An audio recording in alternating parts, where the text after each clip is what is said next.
翻嚟嘅時事全方位嘅時間，咁啊，尹 Sir 咁啊，繼續講下呢個骨灰龕方面嘅問題啦嚇。政府話18區都有啦，有選址。咁其實咧就今日嘅節目，我哋都諗過就請啲官員上嚟嘅喎嚇。咁就曾經有邀請過啦，即係食物及衛生局嘅朋友上嚟啦。咁但係佢話不如等上咗委員會之後先至再傾啦。咁另外關於啲發展局方面咧，因為講到呢個表一表嘅問題，咁佢話因為之前都已經即係發表過㗎啦，都係嗰啲資料啫，所以咧就即係今日冇上嚟節目當中啦。唔緊要，佢肯聽得㗎啦，肯睇下得啦，想唔想你冇問題嘅。有時啲嘢做完諮詢之後，你唔聽唔睇都係等於冇用，係咪？最緊要究竟佢冇個心去解決問題啫。咁啊問下業界方面嘅意見啦。18區都有新嘅選址啦，咁啊應該供應量就即係多咗嘅話，咁自然價錢係咪有回落嘅咧？咁對於業界嚟講，會唔會哇唔係一個好消息咁樣，梁生嚇？生養死葬咧就係一個政府嘅責任嚟嘅。咁啊每年嗰個火化嘅數目咧就係有49000個。咁如果根據政府個統計咧，喺10年咧就喺公眾嘅需求嚟講咧係有50萬個。咁啊加埋而家喺紅磡嘅街灰咧，即係未上位咧有10萬個。咁無中嚟講咧，係政府喺呢10年嚟講要應付60萬個即係骨灰位嘅需求。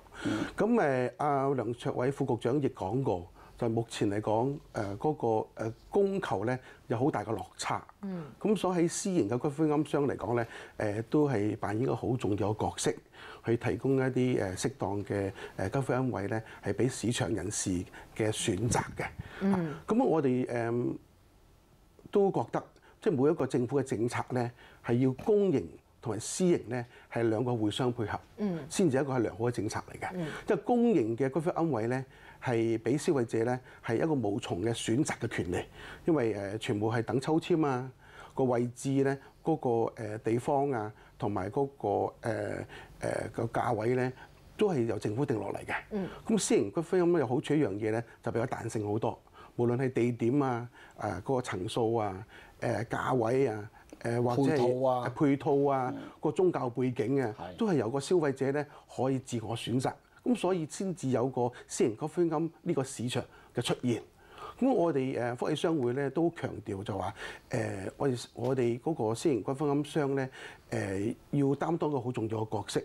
最緊要一樣嘢就係要保障消費者嘅權益嚇，所以無論我哋個合約啊，或者係我哋嗰個保證金啊，個管理基金咧，都要有個規格嘅，同埋有個監管嘅，希望能夠消費者個權益咧係受到適當保障。呢樣嘢咧先至係我哋最重要推廣嘅消費者權益。但係而家嚟講，你哋係靠你業界自己去監管啫，係咪啊？即係政府冇監管到㗎嘛，係咪啊？喺上次諮詢文件咧，我哋亦有一個推薦嘅意見書咧，係俾政府，就話消費者權益咧係我哋首要考慮個目標嚟嘅，係包括一個標準合約呢個第一。第二咧就係個基金嘅管理。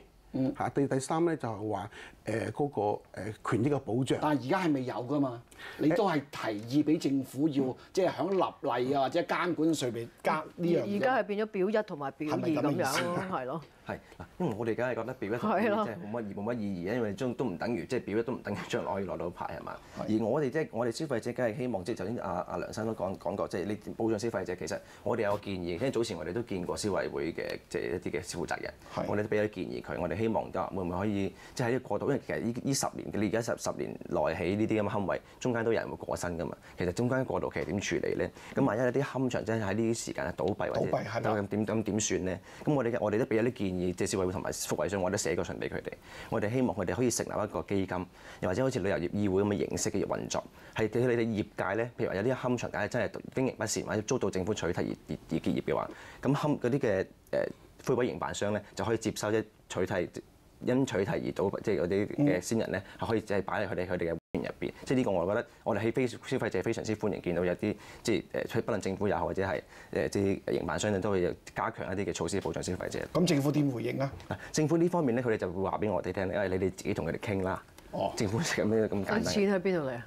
咪你自己同佢傾法啦，你會即係政府即係換句講，即係簡單講，政府就唔想攞呢個熱手嘅煎堆啦，攞上手啊，係咁嘅意思啊。嗱，其實嚟講咧，政府一直以來咧，都冇一個好明確嘅骨灰龕政策。係啊。咁阿周局長咧亦喺立法會講過，就話全世界咧都冇一個發牌嘅制度嘅。咁係我哋福委商會咧去堅持要有一個發牌制度，因為發牌制度咧先至可以令到呢個行業咧係納入正軌，同埋可以規範化嘅。咁其實而家呢個過渡期間點安排咧？我哋業界咧就好樂意同政府去做一個協商。咁我哋唔希望任何嘅業界或者我哋嘅會員咧有倒閉呢個情況發生嘅嚇。咁其實呢個發生嘅情況咧都係可以避免嘅。點解會倒閉咧？就話即係政府去強行執法啊，或者係對於一啲違規嘅骨灰龕坐視不理啊，而令到嗰個情況惡化咧，先至有個倒閉個情況發生。咁其實嚟講，我哋都好多一啲嘅應變嘅措施咧，係可以提供俾政府嘅。譬如包括咧就話我哋商會嘅會員咧，能夠去接收翻一啲倒閉咗之後嘅私營灰龕場移過嚟嘅灰位，咁其實都係可以有解決嘅方法。咁但係點樣解決咧？係由業界同埋消費者同埋政府咧，要三方面要坐埋一齊去傾呢個問題，去定一個方案出嚟。咁我覺得問題唔係一個好大嘅問題。因為我諗即係個問題，即係頭先你講話政府如果強行執法，或者佢坐視不理，嗰個問題就會出現。而家政府就唔去執法，睇住呢啲嘅違規龕場坐視不理，先累積到嗰個問題嘅嚴重性。所以我覺得雖然話我哋講表一表二好似冇乜作用咁樣，即係因為表一將來都未必係咪可以發到牌，但係起碼列喺表二咧，我又覺得佢連呢個入場券都攞唔到啊！即係話佢起碼違反咗規劃或者地政呢個條例，即係換言之喺呢啲地方喺呢啲嘅違規情況，政府應該清楚説明佢係一定攞唔到牌嘅。咁消費者好清楚啦。我起碼而家我成日都講，第一要止血，政府應該喺呢段時間就話呢啲係唔會攞牌嘅。即係買咗啲冇辦法啦，鬼叫先入咗嗰個窿啦，係咪？咁但係未買嗰啲就起碼嗰啲明知道呢個係表二啦，好難入到，即係連入場都入唔到嘅話咧，就唔好俾佢做，唔好買住。我有不同嘅意見，因為一樣嘢咧就話而家佢發展局定呢個表二咧係由發展局一意孤行嘅，就唔係由食衞局去處理嘅。因為咧就發牌嗰個最終嗰個政府部門咧係由食衞局去負責嘅。但係食衞局都係根據係要啱嗰個地契嗰樣。但問一樣嘢啦，嗱，地契有爭拗，法庭未有個判決。嗱，所以佢而家做呢個咁嘅標準呢個定義咧，係未經過法庭嘅測試，而佢係一意孤行定落嚟話用呢個咁嘅標準咧，係作為分表呢個咁嘅準則。咁點解你哋唔會去呢個上訴咧？嗱，你上訴冇錯啦，先可以 JR 噶嘛。阿尹 Sir，我哋好同意一樣嘢，就每一個咁嘅政策咧都有個上訴機制嘅。係啊。咁我哋福利商會咧就曾經寫信去俾發展局，亦同發展局開個會，就話如果你將我哋分為兩類表一或者表二嗰時咧，係好嚴重影響消費者嘅權益同埋消費者嗰個理解嘅。係。咁應該係有個上訴機制。或點解你會將佢擺落表一？點解將佢擺落表二？係嘛？應該令到業界咧或者消費者咧都有個權去上訴，然之後要用一個比較係一個公平一個程序咧去判斷。究竟咧，即係佢哋個理據咧係咪正確嘅？咁發展局話：我唔係同佢哋分類，我只係提供資料嘅啫。咁我話：如果提供資料嘅，不如做個總表啊！個總表可以將全香港所有嘅私營骨灰龕場咧，都所有嘅資料咧都列為個總表嗰度，由消費者咧係自己去選擇。